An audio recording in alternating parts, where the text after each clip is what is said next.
Bonjour, voici le tirage quotidien sur le samedi 3 décembre. Demain, Neptune termine sa rétrogradation à 22 degrés Poissons et cela va clarifier l'atmosphère au niveau collectif. Des choses qui ont été cachées vont être mises en lumière, on va pouvoir les tirer au clair. Et la fin de cette rétrogradation va surtout nous permettre de prendre conscience des choses que nous avons perçues, nous avons senti certaines choses, mais cette rétrogradation nous a fait les ignorer. Ça les a ensevelis sous les brumes de Neptune. Mais là, nous allons pouvoir voir les choses telles qu'elles sont désormais. Et donc nous montrer plus réalistes. Et c'est encouragé par le trigone que fait le Soleil en Sagittaire et la Lune en Bélier. Demain, le moment est propice à l'affirmation de la vérité. Et de votre vérité, entre autres. Laissez parler votre cœur. La Lune en Bélier étant sextile avec Mars et Saturne, des évidences peuvent apparaître. C'est-à-dire que nous comprenons mieux les causes de certaines choses, et la Lune en Bélier étant trigone à Vénus en Sagittaire, nous accepterons ces vérités évidentes pour ce qu'elles sont. Elles nous fournissent un socle de réflexion, un socle de départ ici.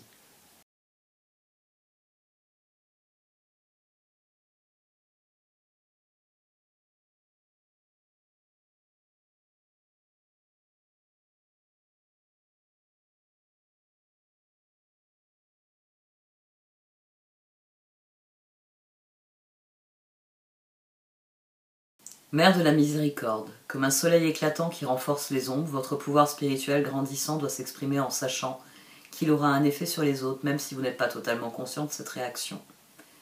Pour que la paix soit dans l'expression de votre pouvoir, nous appelons la mère de la miséricorde. Elle tempère votre grande énergie par la douceur, la gentillesse, la compassion et la sollicitude. La déesse Kuan Yin vous offre en cadeau les qualités de la miséricorde pour vous encourager à la cultiver dans vos relations aux autres ainsi qu'envers vous-même. Prière à la Mère de Miséricorde. Mère de Miséricorde, aimée de mon âme, votre nectar offre une paix et une joie indicibles. J'ouvre mon cœur à cette paix et à cet amour infini que la grâce de Kuan Yin me fait atteindre. Om Mani Padme Hum. Joie, Kuan Yin, amour et compassion, un temps de guérison. Vous êtes inondé d'amour et de lumière. Acceptez ce cadeau, une nouvelle joie de vivre va remplacer la tristesse. Vibration d'argent. Votre vibration est en train de s'élever à un niveau supérieur. Vous sentirez peut-être que vous êtes dans ce monde, mais pas de ce monde. La magie de la création est à l'œuvre dans votre vie. Lorsque la lumière argentée des étoiles entre dans votre aura, votre champ d'énergie est renforcé, vous apportant une connexion directe avec l'esprit et vous révélant le but suprême de votre vie. Nous avons une très belle vibration neptunienne ici dans ce tirage. La mère de la miséricorde. La miséricorde est l'expression la plus pure de l'énergie de Neptune. Neptune est amour inconditionnel, il est bienveillance et générosité, il est surtout compassion et miséricorde. Vibration d'argent, la carte de la joie qui nous renvoie directement à la miséricorde, à l'apaisement, à la joie que l'on peut cultiver une fois qu'on a un esprit apaisé. Et les lignes de tarot en dessous qui disent que le moment est venu de créer un nouvel équilibre. On a plusieurs choses intéressantes dans ce tirage d'un point de vue structurel. Les énergies, elles se relient entre elles. L'empereur, ici et ici. Le 4 de bâton, l'as de pentacle. Dans notre cœur, nous savons que ce que nous attendons est à notre portée. Ça fait un moment que nous attendions un certain nombre de changements, d'évolutions. Nous attendions que la porte s'ouvre. Et demain, la porte va s'ouvrir, il va falloir avoir confiance. Justement, cultiver cette sérénité, cette miséricorde et s'accorder. La vibration d'argent, c'est à partir du moment où vous accorderez miséricorde à vous-même et à ceux qui vous entourent. On commence avec une énergie de 6 qu'on retrouve ici et qui culmine ici. 6 d'épée, page d'épée, magicien. On a ensuite 10 de bâton, le monde et la solution. 10 de bâton, le monde, tempérance. Vous avez cette énergie de tempérance ici qui ressort d'autant plus forte que nous avons l'empereur en dessous du 4 de bâton et que nous avons le 4 de bâton à nouveau en dessous du pape en référence à l'empereur. Le moment est venu d'en finir avec, j'ai envie de dire, il faut arrêter de forcer la situation. Là, au sens strict, c'est la culmination de nos efforts, c'est cette fin. Il y a quelque chose qui se termine et on a fourni énormément d'efforts pour que cela se termine, pour connaître le nouveau départ, et il faut être en paix avec cela et en paix avec ce qui vient. Tempérance, on l'a déjà. C'est notre cœur qui nous dit que tout est bien ainsi et que maintenant il va travailler à ce qu'il veut ensuite. Page de coupe, 6 de coupe, empereur. Tout est bien parce que j'ai trouvé la paix en moi, la mère de la miséricorde, de la joie, les vibrations d'argent. Et maintenant, j'entends propager, je rêve de propager cela autour de moi. La tour, l'as de pentacle, 4 de bâton. Le grand projet de ce magicien, c'est de créer l'harmonie avec les autres. Maintenant, je l'ai trouvée avec moi-même, je veux la trouver avec les autres. C'est Neptune direct ici qui s'exprime. Pendant la rétrogradation de Neptune, nous reconsidérons... c'est plus profond que nos sentiments.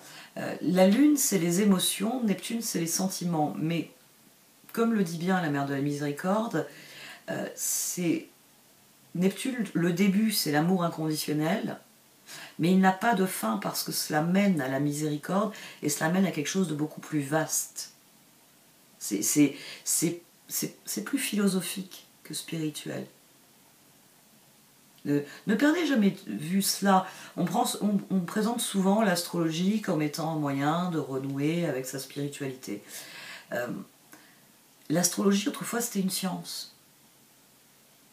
Il y a eu une époque où on considérait les étoiles, il y avait une science. Selon les mouvements des planètes, il y avait un schéma, il y avait des choses qui étaient érigées en certitude. Voilà.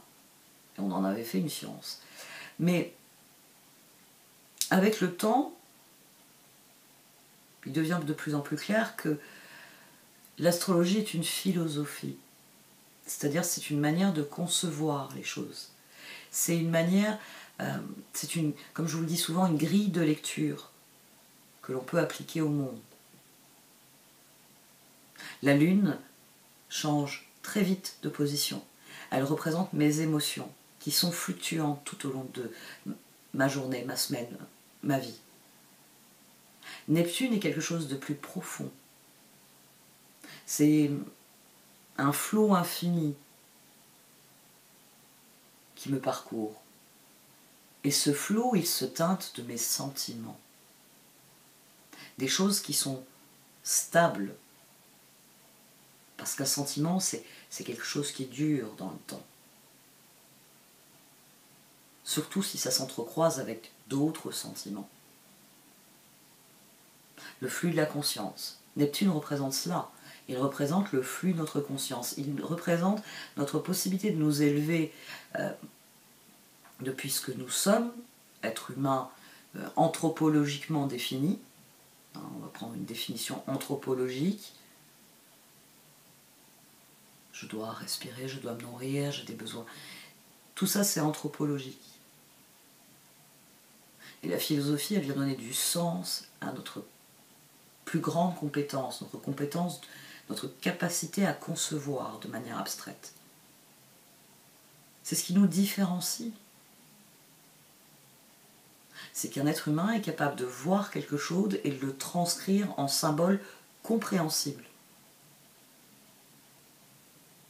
Que ce soit par une formule mathématique, que ce soit par une poésie, que ce soit par une chanson.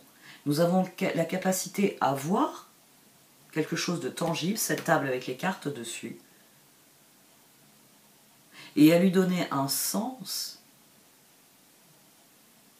qui peuple le monde. Et ici, j'ai envie de dire, c'est le grand changement.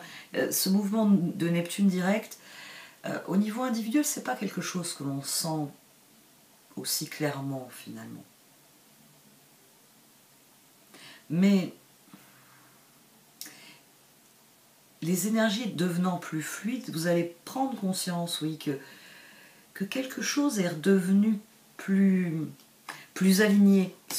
C'est l'alignement, moi, qui me frappe dans ce tirage. On a ici le magicien, le 4 de bâton, le pape. Ici, on a tempérance, l'empereur et le 4 de bâton. Il y a quelque chose qui est devenu une part de nous-mêmes et qui n'en devient que plus évidente pour nous-mêmes. C'est le pendu ici au-dessus du page de coupe. La configuration rêvée, on l'attendait. Et As de pentacle, 4 de bâton, maintenant on a la conviction qu'on peut le vivre. Et 5 d'épée, 8 d'épée, pape. On a sans doute l'une des plus belles progressions. Quand un 5 est associé au pape, on a toujours une très belle progression parce que les énergies de 5 sont des énergies qui sont difficiles, c'est des énergies de lutte, voire d'échec, comme le 5 d'épée. Le pape, c'est une énergie de guérison. C'est une énergie dans laquelle l'empereur a retrouvé son équilibre et est passé à la suite. C'est-à-dire la pérennisation de son équilibre. Et c'est ce que nous sommes appelés à faire. À prendre des décisions en faveur de notre équilibre, en faveur de ce dans quoi nous voulons nous engager, et mettre en œuvre ces changements. C'est là que nous sommes dans la vibration d'argent. Quand nous conceptualisons, puis tout naturellement nous mettons en œuvre, nous nous alignons sur ce que nous avons conçu dans notre esprit. On a vraiment un très beau mouvement parce que cette association de l'As de pentacle, du 4 de bâton ici, là c'est pendu, là c'est tour. La guérison, elle a eu lieu. Vos doutes, vos échecs n'ont plus le même pouvoir sur vous. Il s'agit de se renforcer. C'est un très beau tirage parce qu'il dit qu'un stade est franchi dans cette résilience, dans ce renforcement intérieur. Et que cela permet... la mère de la miséricorde, oui, c'est une carte qui libère les flots. N'hésitez pas à la relire à nouveau, là, puisque vous l'avez au tout début du tirage.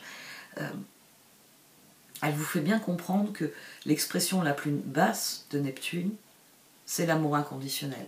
Son expression la plus haute, c'est la mère de la miséricorde. C'est cet élan qui fait que il y a toujours plus grand. Et que cette aspiration, c'est ce qui nous permet de prendre des nouveaux départs, c'est ce qui nous permet de nous engager dans des choses qui ont vraiment du sens pour nous. Demain, vous aurez ce sentiment-là. Alors ce sera sans doute plus le trigone entre le soleil et la lune, parce que c'est toujours extrêmement bénéfique pour l'expression de soi, ces trigones-là. Mais le fait que Neptune redevient direct, qu'il redevient direct en étant carré à Mercure, carré à Vénus, carré aux énergies sagittaires qui sont manifestées ces derniers jours, ça souligne qu'il va falloir creuser plus loin, qu'il va falloir affirmer pour le meilleur un certain nombre de choses, que l'on passe à autre chose, que cette autre chose requiert des efforts et de l'engagement. On va voir ce que les cartes d'oracle en disent.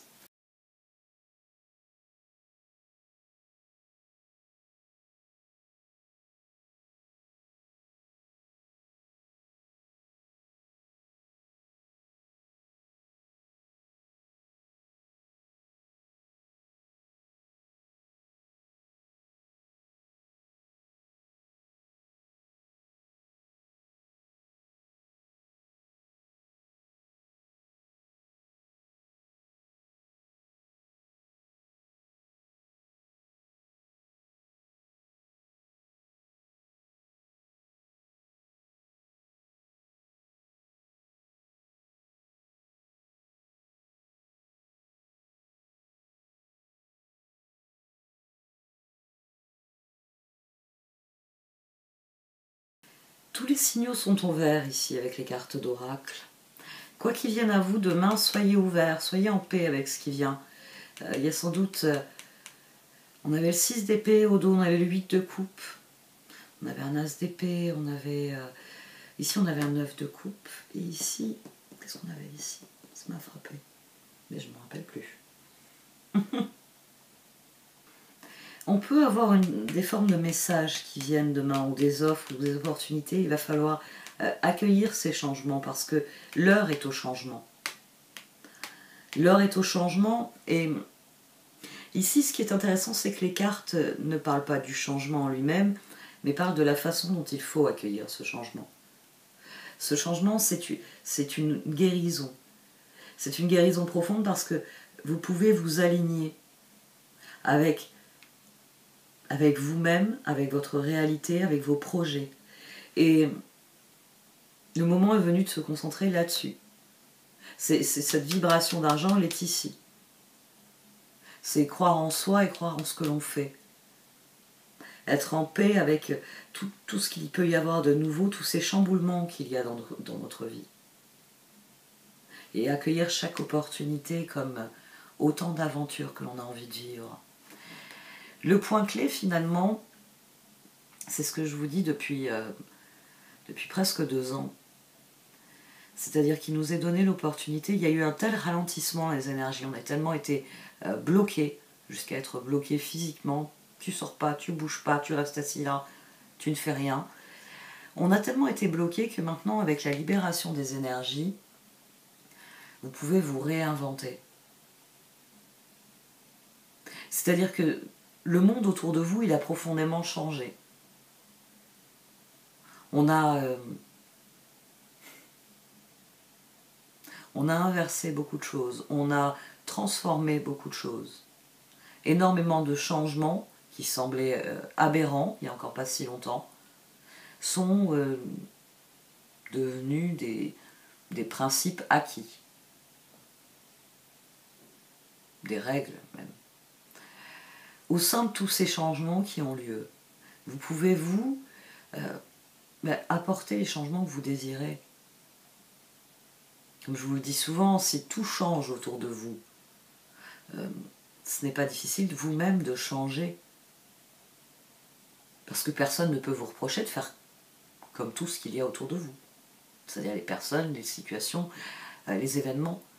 Tout est tellement secoué que si vous avez envie de secouer certaines choses dans votre vie, ça se fera tout naturellement. Ça ne rencontrera pas l'opposition qu'il pouvait y avoir dans le passé.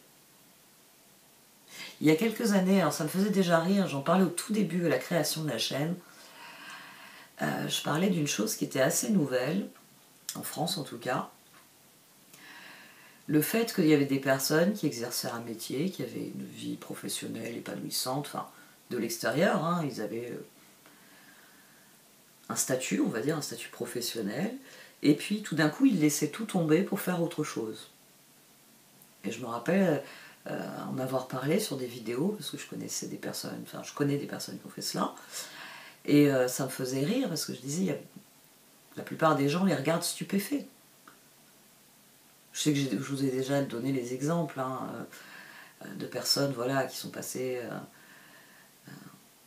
d'ingénieurs à agriculteurs, de pharmaciens à ébénistes.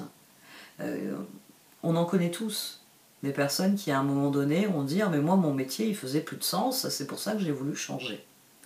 Mais il y a encore quelques années, c'était quelque chose d'extraordinaire. Comment ça ? Comment ça, cette personne qui a son métier, hein, c'était même pas des accidents de chômage ou autre, c'était des personnes qui, voilà, du jour au lendemain, oh, je veux plus faire ce boulot, je veux en faire un autre qui est complètement opposé à ce que je faisais au départ. Comptable, photographe. Ouais, aussi. Je vais faire une liste un jour de toutes les permutations que je connais, ça va être pas mal. Et à présent, ça ne choque plus personne. À présent, c'est justement des gens comme moi qui font la liste des personnes qui connaissent, qui ont abandonné leur métier pour en faire un autre métier dans un domaine complètement différent. C'est-à-dire, c'est d'autant plus, hein, ça c'était très choquant au départ quand il commençait y avoir ce mouvement en France. C'était souvent que les personnes, quand vous faites un métier, vous pouvez changer. Vous êtes, je sais pas moi. Oui, je connais un ingénieur informatique. Au départ, il faisait que de la programmation. Pour ce qui est, enfin, de programmation de site internet, etc. Et puis, à un moment donné, il a quitté sa boîte et il s'est mis dans une autre boîte où il faisait des applis. Il faisait des applications pour les téléphones. Donc il avait toujours le même usage de son diplôme, mais il avait changé de domaine.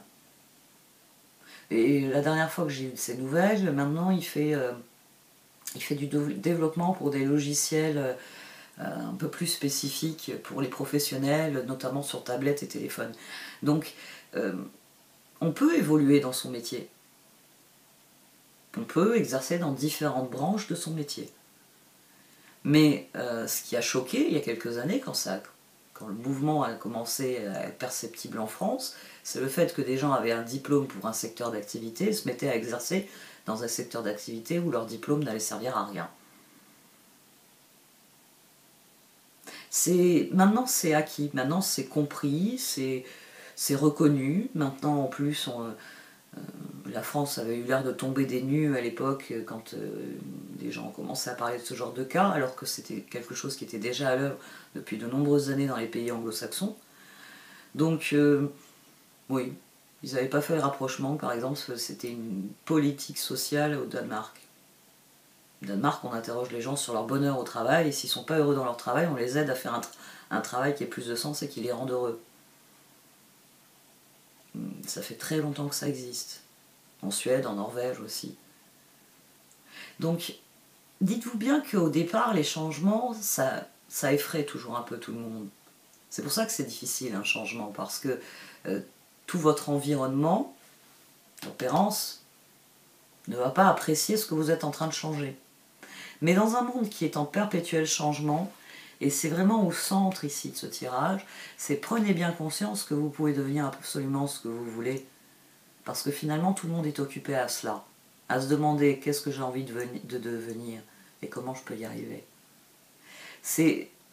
Toutes les portes sont ouvertes.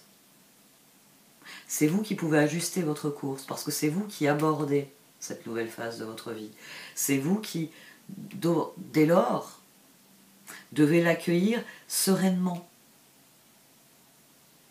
Parce qu'il ne s'agit que de vous mettre en œuvre, vous.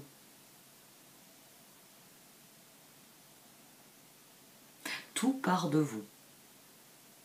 Et la paix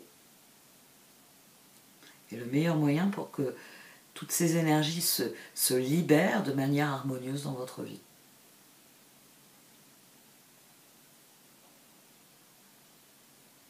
Cette fois, j'arrête.